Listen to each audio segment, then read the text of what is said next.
Welcome to Level Up Chips, HD 2.8 Final Chapter Prologue.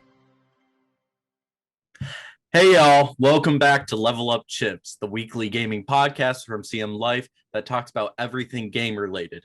That's right, folks, when we say everything, we mean everything. Those SpongeBob SquarePants games you played as a kid are not safe from discussion. Did you actually have any SpongeBob games as a kid? Well, first of all, I should probably reintroduce myself for We can get to that. From people who may not know me. I'm Max Logan. I'm the co-host for now for this podcast. And in terms of any SpongeBob games I played as a kid, I remember distinctly playing. I would rent out the 3 different 3D collectathon games on the PS2. There was Revenge of the Flying Dutchman, which was the first one. Not very good. Then the other 2 were Battle for Bikini Bottom and the movie game. And those were really good. Oh, yeah. Structures. I forgot that movie game. That was more like party mini game, wasn't it? No, I think it was more along the lines of Battle for Bikini Bottom, but they were linear levels instead of like something I'd compare to Super Mario 64, like with battle. Okay, yeah. Okay, that makes more sense. I think the only game I really had, I have 2 memories of SpongeBob. I have a Flying Dutchman game for the Game Boy Advance. Mm-hmm. Actually, that whole topic kind of reminded me of Scott the Woz, so I saw that. I was like, all right, time to give that a go. And then the other one of my family friends had that SpongeBob movie game. And I remember it was, for some weird reason, like insanely difficult. Yeah, for some reason they were really different, like between the GBA ports and like everything else. They were really different. Like, for example, with Revenge of the Flying Dutchman and Battle for Bikini Bottom, they were both 2D side scrollers on GBA, but on other consoles, they were just like 3D platformers. It was weird. They were the Banjo-Kazooies of 3D platformers. They were pretty cool, actually. Yeah. But okay, we're going a little bit off script because I was actually meaning to introduce Max now. Right. But I guess why don't we just really quickly introduce you, since the last episode we had Isaac as the co-host. Right. What kinds of games are you really into? Mostly in terms of like genres. It's Souls-likes. Let's see. Action JRPGs like Xenoblade Chronicles. Mm-hmm. I dabble in platformers a little bit, just on occasion, because sometimes they can get frustrating. But yeah, that's pretty much what I do. You're like the only person that I really know who actually plays the Crash Bandicoot games. Oh yeah. I've been playing Crash 4 on and off. It's an experience. I still am going through the first one, and I'm just still, I can't. It's so hard to play through and not get pissed off. Did you know that in the original, like on the PS1, you could only save if you got like a gem in a level? Like you have to break every box and not die a single time just to save. That's so crazy. Why would they do that? Because Naughty Dog just didn't like children, apparently. Well, yeah, no, that sounds about right. Naughty Dog just hating children. A little bit in the Last of Us games, but whatever. So at the moment we are about to start our first little segment called Gaming News. It's nothing too major for people who may have not picked up the first episode. Pretty much, we are going to be talking about the latest and greatest news that has come around this past week. And one development has definitely been crazy. Ghost of Tsushima, that was the hit game that came out last year. It became such a huge hit that Sony is developing a Ghost of Tsushima movie, and the director of that movie is Chad oh man, I'm gonna butcher Stahelski. Yeah, I'm gonna butcher that name. But he was the director of the John Wick movies. So I have a lot of faith that this is going to be bloody, violent, and some really good action. Mm-hmm. What are your thoughts on it? Well, personally, what I found funny about it is when it was announced, people were like, "Well, who's gonna play Jin Sakai?"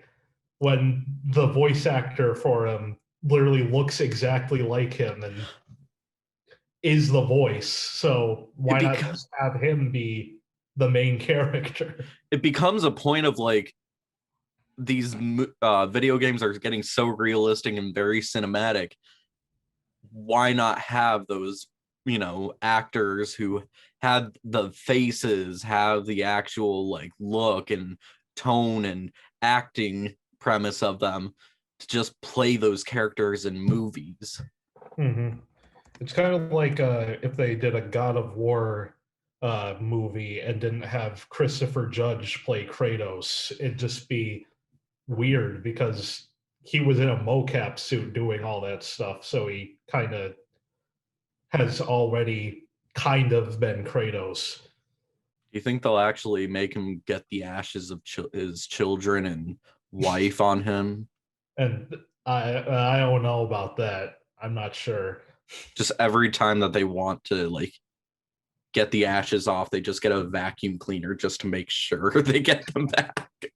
That would be horrible. Horrifying. He would definitely have some stories in the documentary. Yeah, but yeah, so that's about it on our Ghost of Tsushima movie news and other video game movie discussion, I guess. So on to the next thing. Just recently, Microsoft expressed interest in purchasing the gaming chat server website thing app called Discord that a lot of people use for $11.2 billion. They're talking about it right now. So, what's your input on that? Well, at the moment, I have a lot of thoughts. I'm a little bit worried. I'm not going to lie. I'm just a little bit scared because I think they could do good. Recently, Microsoft has been doing great with some of their Xbox stuff, with Game Pass. At the same time, they have Internet Explorer, which is known for being slow and not that great. So part of me wonders, oh man, would they potentially mess up Discord where, it's already so great? What if they, I don't know, make an Internet Explorer out of it and, I don't know, make it slow, make it as buggy or something as it. I mean, who knows? It's already great. They may just buy it and just implement it into like the console, like Xbox. I'm not sure if it's exclusive to Xbox if they did that, but I mean, if it ain't broke, then they're probably not gonna fix it. Right. Yeah, but I think that I don't know, it presents a bit of a problem because Microsoft bought Skype and then that completely fell off right after they did. I actually forgot that they bought Skype.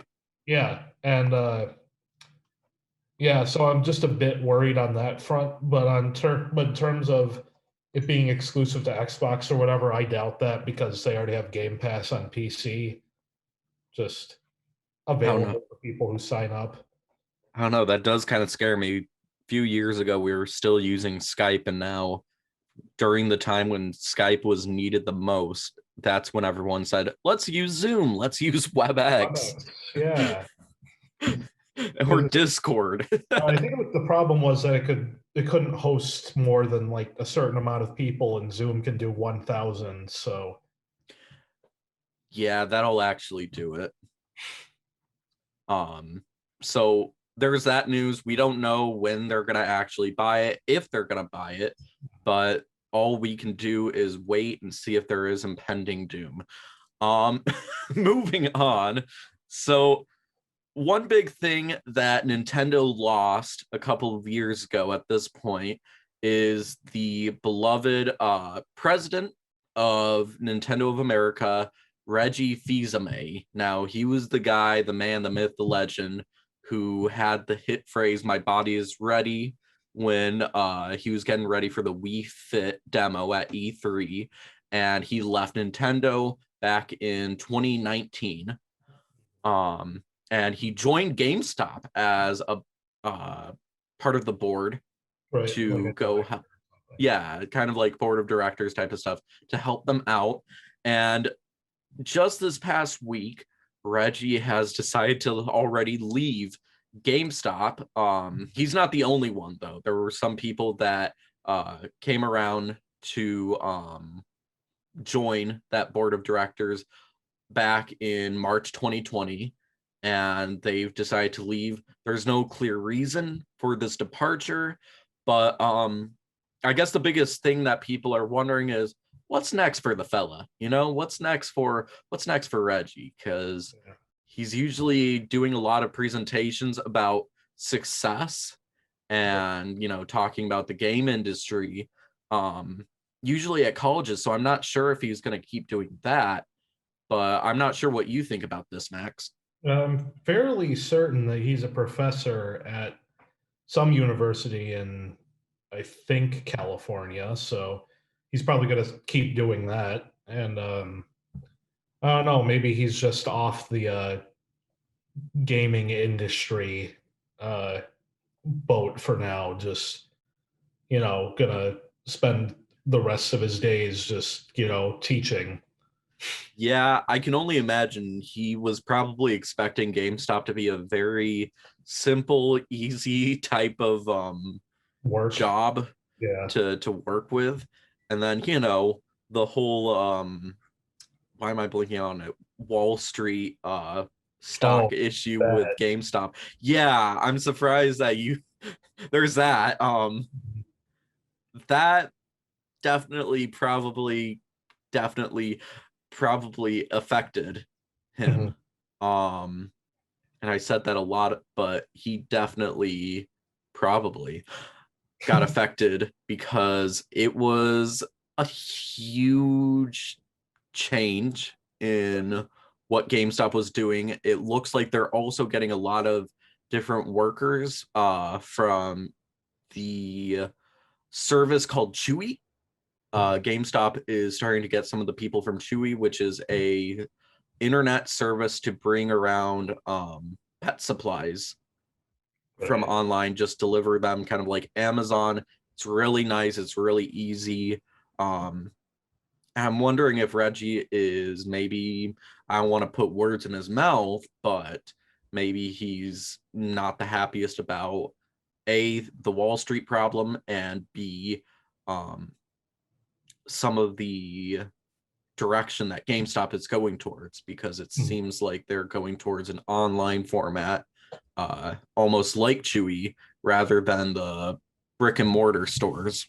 Right. I feel like the Wall Street stuff, I mean, it's kind of been going on for a while. Like every few weeks or every 2 weeks or so, I'll see something about GameStop stock prices spiking. They're pretty high right now. So obviously people have been able to keep up the momentum. And with the move away from brick and mortar stores, of course, it's kind of necessary in the modern age because, GameStop was on the decline specifically for that reason. They just couldn't keep up with digital services and all that stuff. So, yeah, I think maybe that was probably the reason. Like, it's just kind of losing a tradition in gaming culture as opposed to just being economical about it. Yeah, I think that I'm hoping that GameStop stays afloat. I really think that this upsurge of notoriety from GameStop should probably be good. I'm hoping that it creates enough, I don't know, momentum to keep them afloat, but only time will tell to see if they go towards a digital format or if they keep the brick and mortar stuff. Right. Um, or it could be a hybrid. We never know. But I think that was about all the gaming news that I had. What did you have anything to add to the gaming news? Nothing in particular, I think. Mm-hmm. All right. So, um, I think that was a really good amount of information. But what I really want to get into, and I'm really excited to talk about because it has just been the game I've been playing nonstop, is the hit new game Monster Hunter Rise. So this game is the latest in the Monster Hunter series. The series started in 2004, and funny enough, it's the same age as the Nintendo DS, which is the last episode that we talked about. Um, and the biggest thing about Monster Hunter is that it's a very niche series. It became a hit in Japan. There was a whole term called the Monster Hunter Craze because of how popular it was getting. And basically it came to the West, it came around the world, and it didn't really pick up a huge following for a bit up until the recent game Monster Hunter World, which came out for the PS4, Xbox One, and PC, and it became a worldwide hit. It streamlined a lot of different problems that were kind of uh, Mainstays in the series. and it basically just made the game easy for newcomers to get into. And basically both of us have a lot of love for the series. What would you say about the series for you? What are some of your fondest memories with it? All right, so effectively, I started on the 3DS with Monster Hunter 4 Ultimate.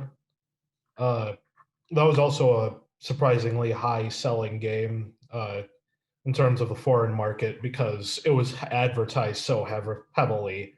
I remember seeing all these posters for Monster Hunter 4. It was pretty cool, actually. I mean, I used to suck at it. Like, it was bad, but obviously, since I'm still sticking with the series now, I took a liking to it. So, and also on an additional note, for Monster Hunter World being selling so many units, it has sold as of now 16.8 million copies, which Yep. is more than any other game Capcom has released, even Street Fighter 2 with all of its different ports. Really? Yeah. Wow. I actually didn't know that. That's really impressive.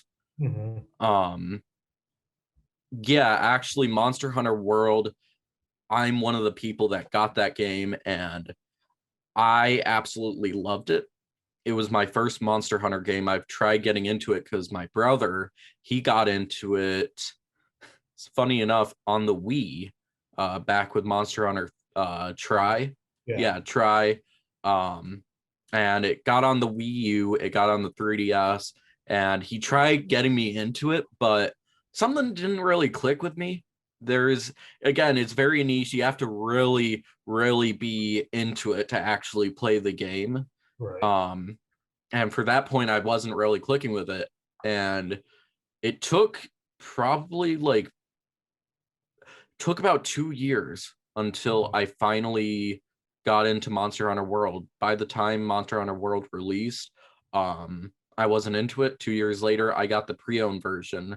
And for some reason, I was like, whoa, this is a new game. I tried playing with my brother, and it was a whole new experience. I've never really had uh online game that was great single player wise and cooperatively. Right. It's great to have with parties of people that and it's also great just playing it by yourself. Mhm. So a few of the impressions that we got from Monster Hunter Rise is that it's bringing itself back into the roots of Monster Hunter in general. Some of the older games. It has a lot of the older designs, but since I'm from World, I don't know too many of the older traditions. I know Max knows a little bit more, not a little bit, a lot more about the older traditions of the Monster Hunter games. Right. So effectively, like uh, one of the main contentious points behind World was that it abandoned a lot of the old charm from the previous series. So, for example, a lot of the weapons were just the base design of the weapon with some monster parts slapped on it.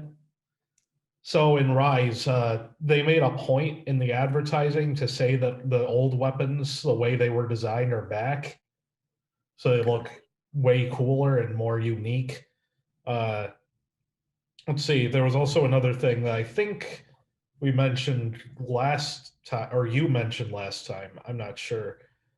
Um, so effectively, when you grill meat, you can like grill meat on a spit.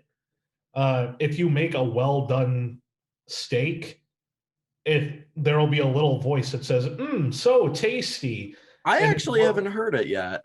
yeah, and in World, they got rid of that. So in Rise, they brought it back, and it just adds a little bit of campy charm to the game that I'm gonna have is to lost a little bit. I'm gonna have to make a well done steak because I actually haven't heard it in Rise yet. Yeah, it's back. It is back. Yeah. Okay, I'm gonna have to check that because that's so weird. I must not be hearing it or something. But yeah, um, a lot of the old funny little traditions that it has are brought back. But the cool thing is the fact that it brings back those new habits from Monster Hunter World, such Right. as it being a lot more speedier. It actually has capability of running with certain objects, um, being able to walk while you're drinking a potion, stuff like that, which I'm surprised it was never in the original games. But I'm happy that they're in. A huge one that they brought back from Monster Hunter World is the fact that your whetstone that you use to sharpen your weapons, pretty much they used to be consumable. You had to buy a bunch of whetstones to make sure you had them. But with Monster Hunter World, they decided to make the whetstone non-consumable. You always have a whetstone on you, which is just, again, can't imagine a world without that.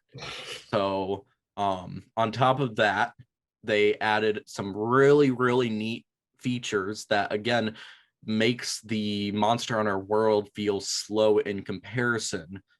Two big features is the Palamute, which is a dog companion that you have right next to your Palico, which is a cat companion. This Palamute is you're able to ride it, and you're able to walk walk with the Palamute while you are sharpening your blade. So it makes the hunts really nice. It makes the hunts really easy when the monsters are trying to run away. And another feature is the wire bugs. The wire bugs are these little like glowing blue bugs that you are able to kind of slingshot your way through. Mhm. And it's really nice because it adds mobility in the world map and also mobility in fighting monsters. It's able to be used for dodging and for different attacks. Yeah. Is there anything else I might have forgotten? Let's see. Hmm. So, additionally, on the Palamutes, you can also use like things like potions. You can even attack on them, and also navigate around the maps pretty easily. It's not quite as seamless as just being on foot, but it lets you get around faster. So it's a nice touch. The Palamutes are absolutely wonderful. What I Mhm. love about this game is the fact that it is just able to mix old traditions with new traditions just so beautifully. You Right. know, I'm not exactly sure about you, but I deleted Monster Hunter World from my PS5, A, because it was taking a lot of data from my storage, but B, the amount of like great stuff that is in Monster Hunter Rise just makes it a little bit hard to go back to the older games. Do you Right. have that same problem? I I'm keeping it because partially because I have the disc, so it doesn't take up as much data, and also specifically on the PS5, it allows for 60 FPS, Hmm. which is something that's lost at the Rise. I just kind of like that feeling. It's a good feeling, but even then, I absolutely love the fact that with the Switch, it's a really beautiful game. It's probably the most technically advanced Switch game Mm. around. But because of that, I thought that the frame rate might suffer. The 30 frames per second is really solid. There may be just a few points where it's finicky, but really, there was a point where I was just like, I don't have a problem with it whatsoever. 30 is So, not an issue. I mean, me neither, but I know there are people who do. They're like sticklers for it, and also it's just nice to like have it be really smooth and like Hmm. hunt monsters. Also, additionally in World, I'm way too far into Iceborne to give up now, honestly. So I need to get back to it. I got kind of into it, but then kind of stopped because I was like, we got Rise. It'll be fine. Right. Um, but I think the other thing that I like about this game in comparison to World is the fact that the monsters, they're very different from the typical stuff. I Hmm. think with World, my brother and I, we were talking about it. One of the biggest issues we have personally with World is the fact that a lot of the monsters are more lizard like, more I know. scaly, more dragon like. And with this one, they really, really went into the whole idea of like furry creatures, Right. actual really creative monsters here. Plus, a lot of them are based off of Japanese mythology and folklore. Mm-hmm. Uh, so that's really cool. It's more unique. So how about what are your favorite monsters on that note? Funny that you mentioned that. I absolutely love the Bishatin. Mhm. That's one of my favorite monsters because I had no idea what it was when I got into it. It's a brand new monster featured in Rise, but pretty much it is like a monkey bat. Mhm. It's, has the bat-like features where it hangs upside down.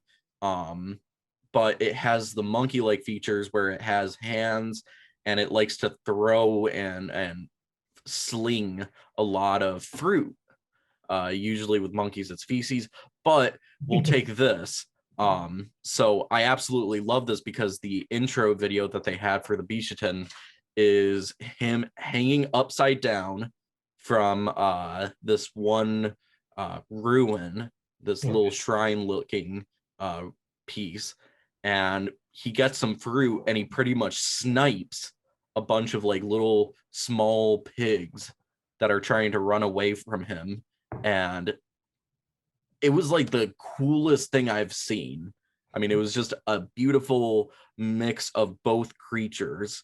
And the fact that it can fly, it's wonderful. The other Right. monster that I love is the Tetranodon, which is a sumo wrestler platypus bear. I Um, think it's based off of a kappa, but is it? I yeah, could I see mean, that it actually. sure looks like one. I was gonna say, I know it's definitely supposed to be a sumo wrestler, like, Right. Yeah, that too. because I think they have like little nicknames, and straight up it just says like amphibian wrestler or something like that. Right. I'm like, okay, well, Hmm. takes the fun out of thinking. Right. Um, but I love the look of it. It has a neat color to it, and the armor is really neat because if you look at your hunter and you get the full armor, it's almost like Fallout met Samus. Right. It's great. But what are your favorites? One of them is a returning monster. It's Nargacuga. Mm. It's like this panther bat dragon thing. It has a spiky tail that it can use to retract it. It can retract the spikes and like poke them out to throw at you. It's really fast and like its eyes glow red when it gets enraged. It's just admittedly pretty edgy, but it's cool. Also, its theme's really good. And the armor is also very useful. And then the other monster that I really like is, in terms of new ones, probably it's called Mudron. It's a dragon that you have to fight in order to get to 6-star village quests.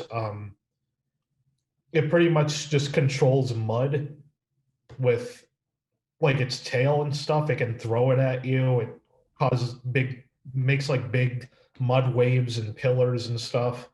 So it's like a really interesting fight with all the wire bugs that you can like maneuver around all of its attacks. Oh, that's neat. Eventually the fight just becomes the floor is lava, but with mud, obviously. You're just trying to avoid the puddles because they slow you down. So it's a really cool fight. But yeah. Yeah, no, that the Monster Hunter Rise, I love the amount of variety. Honestly, it's great having different winged monsters and having monsters that really like to get into the mud and attack at, in the water. It's a really nice feature, and I'm happy that you did not bring back like underwater levels or anything like that. Oh, they did bring back Giratodus, I'm pretty sure. Yeah, that's from World, right? Yeah, it's the mudfish. Yeah. I'll take that because at least it'll just kind of sink into the mud. I was worried that they were going to bring back like Monster Hunter Tri. I don't know if they ever brought it back from Tri. No, they never did. No, pretty much in Tri, you had to go underwater and actually fight down there, and you had to worry about oxygen levels. I remember hearing about it, and I never wanted that back, and I think Capcom heard all the fans, and they said never again. So that's really good. Another really great thing about Monster Hunter that is just so awesome, and I think is one of the features that's kind of older, is the fact that they really make you look at the endemic life.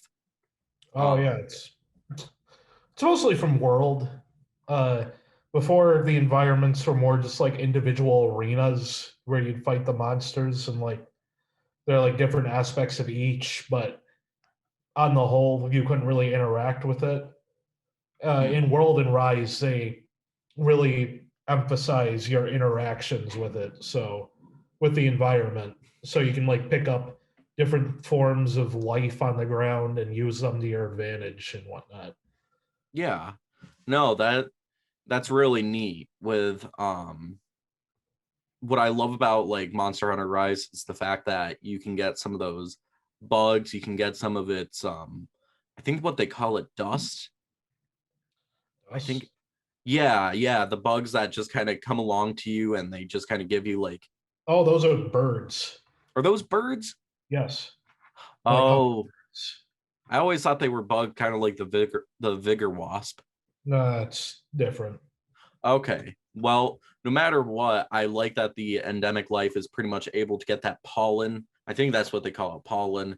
And pretty much you get it, there's a tool that you get that kind of traps all that pollen, so you can use it to increase your stamina and your health. So it really forces you to, not even forces, but just you get a benefit from going around the map before fighting the monster. Another big thing is the fact that monster pickups seem to have been adjusted really well, so you don't have to fight as much when just to get a few pieces. I remember in World, I think I fought one monster, the Anjanath, I think 5 or 6 times just to get the weapon and all the armor. Yeah. Now it usually takes maybe 3 times, you know, really nice. Another big thing is the fact that the weapons have been adjusted. I think that they feel really good in Rise. Some of them kind of felt a little bit off.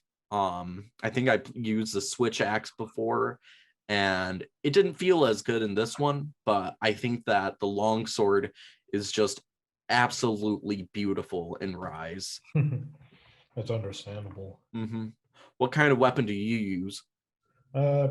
First, personally, I use most often the great sword and hammer. Uh, a lot of people like the smaller weapons that kind of let you do fast, weak hits. Meanwhile, I'm here with a giant sword. You can they happen to be the two weapons that let you stagger monsters the most because of how much damage they do. Uh, and also, the hammer can knock out enemies, which lets you just wail on them for a little bit. So it's nice to have that. Usually he's a great asset to the team to Yes. make sure that it gets staggered when it gets on the ground usually, so some of those people with the weaker people with the weaker weapons can actually go in and rush to get better damage. So one other thing that I think is just absolutely killer when it comes to Monster Hunter Rise is the fact that the maps are, there's not that many maps, but I think that what they have are some of the best well-designed maps for Monster Hunter in general. They are absolutely large, and there's this one specifically where I had a Breath of the Wild moment where I was just like, I can climb that. It's this huge like Mayan pyramid in the jungle, and it looks like it's part of the skybox or something. I'm just there like, there's no way that's got to be a JPEG, right? And I got closer and closer. I'm like, hold on a minute, that's a 3D model, no way. And I climbed on top of that, and I just looked out into the jungle, and I was like, that's incredible that they were able to do that. Right. One other thing that I love about the maps is the fact that there are a lot of well-hidden secrets. Because you're able to traverse with these wire bugs, they basically allow you to run across the walls. And if you run out of stamina, you can just use another wire bug to just tell yourself to get back on there. And one of the secrets that I absolutely love, one of my favorites, is the fact that that Mayan pyramid that is in that jungle level, if you go behind it, there's an opening, and I was able to go in there. There's this huge altar just right behind there. I'm like, what is going on? There's a mining outcrop, but I don't know what this means. There's like a crack in the altar, and every now and then like a rather large snake just goes out of it. Weird. You can hit it and you'll kind of knock it out, and then it'll go back in. I still don't know what it is. Yeah, I don't really either. They kind of have that in a few other places, like random animals just being in strange places. Really? Like there was a bird in the sandy plains on top of a pedestal that was just like holding its arms out, like in a single beam of sunlight, and I was like, "What's going on here?" And I just kind of left. I took a picture of it, but yeah, send that to me. That's actually really cool. I didn't know that was a thing. But what are your thoughts on some of the maps? Yeah, the maps are really solid, especially what they did with the sandy plains and flooded forest. Those were originally in Monster Hunter 3, but they added them back in Rise and completely overhauled them so that Oh. they work with the completely interconnected nature of the maps. What I absolutely love about the maps, I'm not sure if they had it in 3, but it's really layered. I love the fact that there's like a lot of top, middle, bottom type of layers, but it's not as confusing as, let's say, the forest level in Monster Hunter World. Might as well That might as well have been a minotaur in the middle of it. It was a labyrinth. it was a labyrinth. I remember my brother was talking about it too. He was like, okay, I have played this game for like years. I mean, I'm talking years, hundreds of hours. I still don't know where I am in the jungle. It is that confusing. Mhm. So at this point, I think that they added a lot of good forestry in Monster Hunter Rise, but I think that they learned their lesson with World when it came to knowing how much is too much. Right. I So, mhm, that was a really good feature.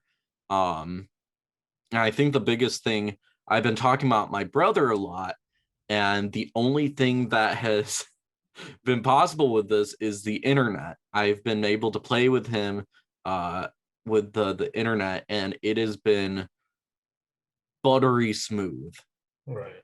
I don't think I've had any problems, maybe a few times where he jumped from one place to another, but otherwise, he's over in Japan at the moment. That's the thing. My brother is in Japan and he has some good internet, but it still shocks me to this day that me in Little Michigan, can travel, thousands of miles just to play some Monster Hunter with him.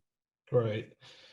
Uh, I mean, personally, I've had one issue. I was preparing.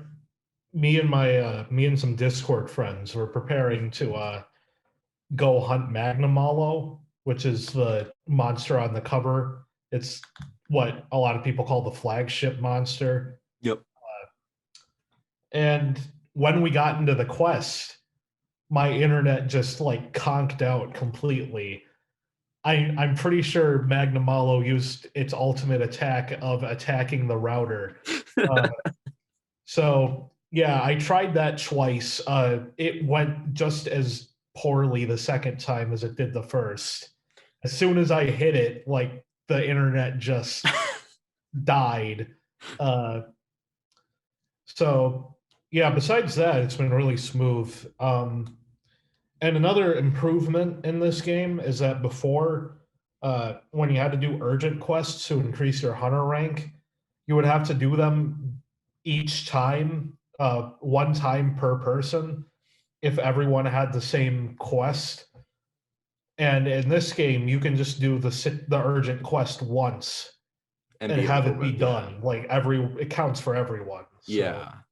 Um, I remember specifically with World, one of the biggest problems that my brother and I had was the fact that this was my single player game.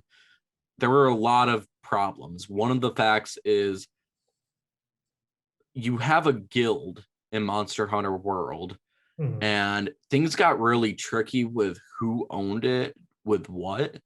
Because sometimes I'd be like, I want to play with Gabe. And then immediately it'd be like, no, he's not part of the guild. And then for some reason, like a few seconds later, he changed something and it'd be like, oh, yeah, no, we're fine. We can go mhm, on, play the game. And then as soon as I got into like an urgent quest for that, it liked to do a lot of cutscenes. The mhm. problem is with World, you couldn't watch the cutscene together. I Right, pretty much had to just open up that quest, and he couldn't get in because it had a cutscene.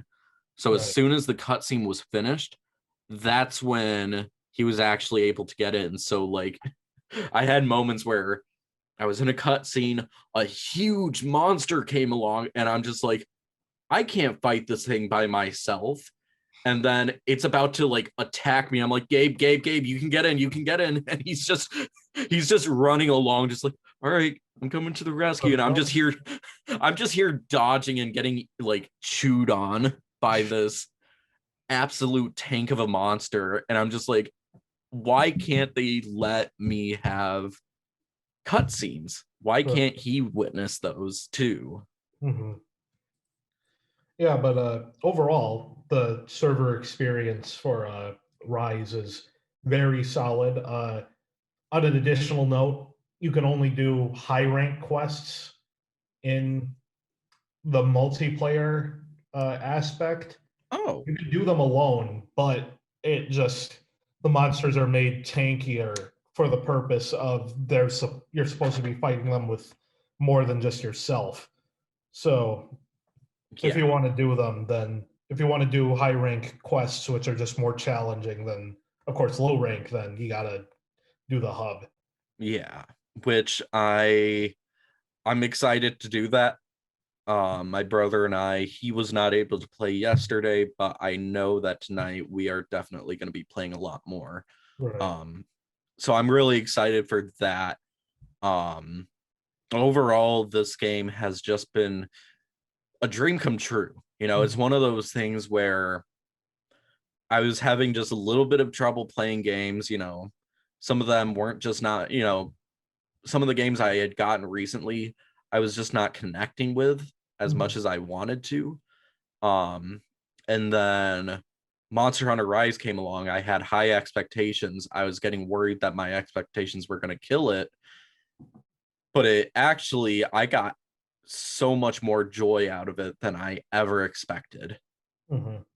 It is just the absolute masterpiece of what Monster Hunter is.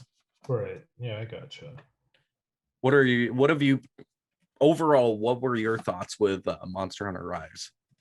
Uh, it's a, of course, it's a really, really good Monster Hunter game.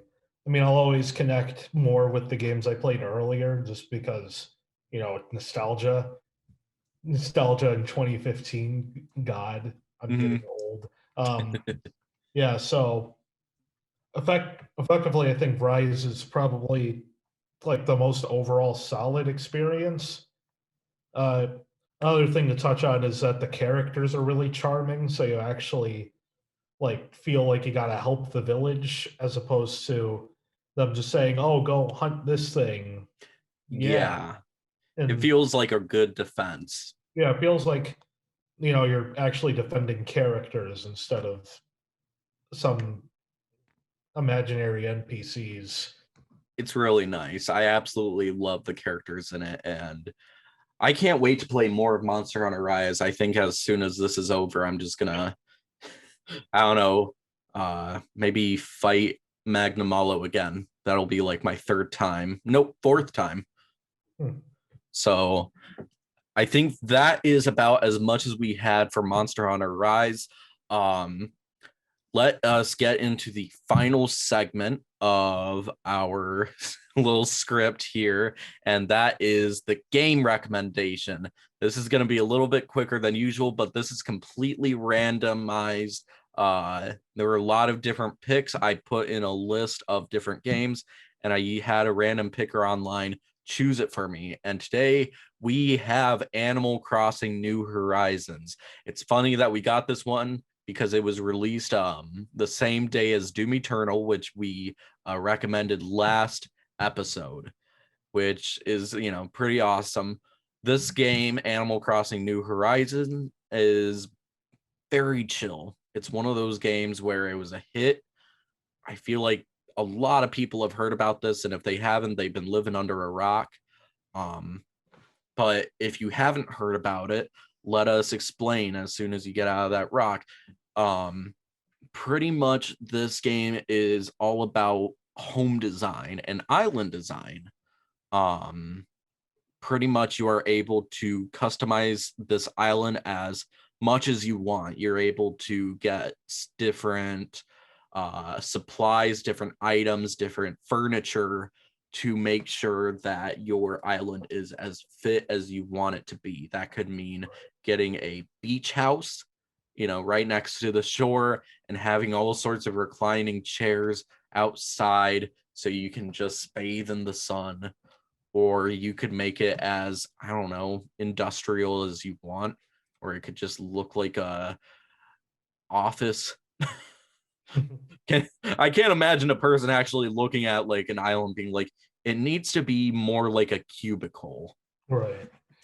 I don't know. I remember back near to its launch, because the pandemic had just hit, there was like a Japanese company doing their meetings in Animal Crossing. That there were talk shows that actually met up on Animal Crossing. Yeah. The it went crazy. It was absolutely wild because it became the hit new way to communicate with people. Yeah, just chill out because things were falling apart, it seemed back then. I don't know, something about like a pandemic. I think it was about herpes. I think that's what it was. Yeah. Okay. I think I'm Yeah. spot on about that pandemic. Yeah, exactly. It's getting, away just a little bit, but as things were going along, things got a little bit crazier. People started to get this virtual Zen garden game and pretty much make it into something that it shouldn't be, which is just an absolute atrocity of selling villagers. Pretty much you are able to kick villagers out and then Invite them from people you know to yeah, come live on your island. And people would pay actual real world money, like thousands of dollars, just to have certain villagers on their islands. the one that is the true culprit is this one cat villager called Raymond. That name just gives a chill down my spine now. But it was really, really weird where pretty much people would pay real world money. They go to this person's island, talk to Raymond to basically make sure Raymond To come to your moves. island and then It was crazy. And just recently, the amiibo cards came out. They are Hello Kitty based. I actually got a few of them because I knew they'd be a hit and my sisters wanted them. So it was only available at Target, and I kid you not, I'm about an hour, maybe 30 minutes away from Ann Arbor, and someone from Ann Arbor came to my little town just to get those Hello Kitty cards. So you can imagine just how wild it got. And I say that. There was also the space buns incident, but let's not talk. Let's not talk about that. That's a whole other issue. But otherwise, this game is one of those that is just able to. It's really awesome to be able to relieve all that stress in a productive way and beneficial way instead of, I don't know, ripping demons like Doom Eternal. That's another person's stress reliever like me. I stopped playing it, Animal Crossing New Horizons, just because it's one of those games where you just don't really play it all the time. You can, but it's just You get burned out. It's like a therapy session, after a while you're just like, I think I'm good. And then after a bad stressor, you're like, okay, I need it back. Right. So it's very therapeutic.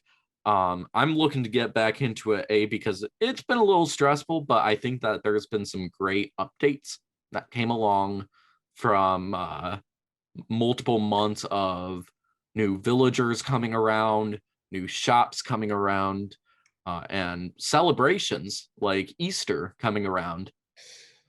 Bunny Day. Okay. Bunny Day. Yeah, fun. With Mr. Zipper, the mascot bobblehead looking Easter bunny, who actually has a zipper behind his back, and he gets angry if you try to unzip it. Yeah. We don't know what he looks like. What are you hiding? We don't know who he is. He may be an actual human being, and that's terrifying to think about. So we'll end that with a cryptic message of who knows who's actually in Mr. Zipper's, outfit. So that's all we really had for this episode, but we really thank you for joining us on our talk about the amazing Monster Hunter Rise. If you liked what you heard, don't forget to follow Level Up Chips and CM Life on your preferred platform. We also recommend our partnered podcast, Raving Geeks. Join us next week as we talk about the rise, simmer, and fall of our beloved arcades. Until then, see ya, everyone. See ya. Bye.